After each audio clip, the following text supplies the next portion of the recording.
All right, one more story. All right, just one more though. This is it.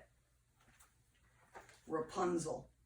Now, this is fair warning, kids, because this is not Disney Rapunzel. All right, it's Tangled, I think is what that one's called. This one was a little bit scarier, kind of, but not bad. Trust me, Rapunzel. Ta-da. Once upon a time, a husband and wife lived next door to a beautiful garden. One day, the wife longed to taste the radishes that grew there. Radishes? But there was one problem. The garden belonged to a wicked witch. The husband thought the wicked witch would not notice if he took a few radishes. He was very wrong. The wicked witch caught him in her garden. "How dare you steal my radishes?"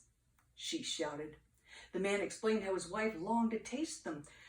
"You can take as many as you like," said the wicked witch, "if you promise to give me your first baby." The man was so afraid that he agreed. Idiot. A year later, a baby girl was born to the man and his wife. And on that very same day, the wicked witch came and took the baby away. The baby was named Rapunzel. Got the baby. Wicked witch has the baby, and there's mommy and daddy. Just, oh, so upset. They sold their baby for a radish.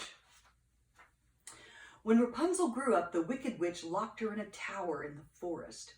The tower had no stairs, no door, and just one window at the top. Yeah, I know what Disney said, that this isn't Tangled. This is one tower, no stairs, no door, and just one window at the top. So just, I'm going to read the story. The wicked witch visited every day, calling out, "Rapunzel, Rapunzel, let down your hair." Rapunzel's hair had grown very long while she'd been imprisoned in the tower, and the wicked witch would climb up her beautiful golden braid as if it were a rope. One day, a handsome prince was riding in the forest when he heard Rapunzel singing. He also heard the wicked witch and saw her climb up the tower. He was curious.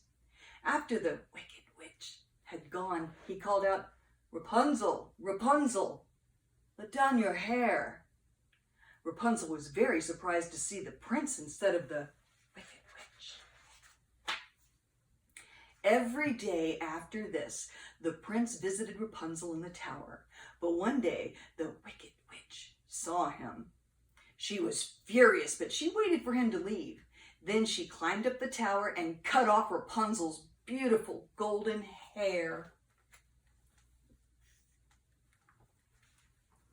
The wicked witch snatched Rapunzel from the tower and left her in a great desert. The next day, the prince called out, "Rapunzel, Rapunzel, let down your hair." So the wicked witch held Rapunzel's braid out of the window, and the prince started to climb. When the prince reached the top of the tower and saw the wicked witch, he fell back in horror. She is not as pretty as Rapunzel. I'm just saying.